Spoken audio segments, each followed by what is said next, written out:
Now, what were the main issues Secretary Austin addressed on Ukraine?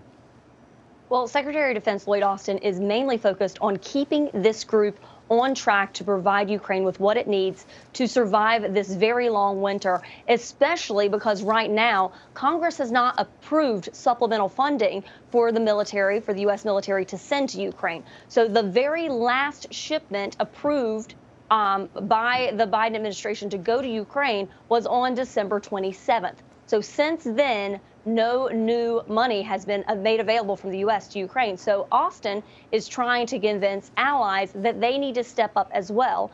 And Secretary Austin also wants to point out that while no new funding is available yet from the United States and the Biden administration still want very much to support Ukraine and are still fulfilling commitments that have already been agreed to in the past. One of those is going on right now, training of F-16 pilots in Arizona by the Arizona National Guard. So he's going to raise that issue, and as they work to figure out how to get F-16s inside Ukraine. Ukraine says it needs that desperately to help control the skies, and then also get some of the other weapon systems and the ammunition that they need that have already been approved in the past, make sure that that aid continues to flow. Carla, what was the reaction to the Mid-East airstrike last night?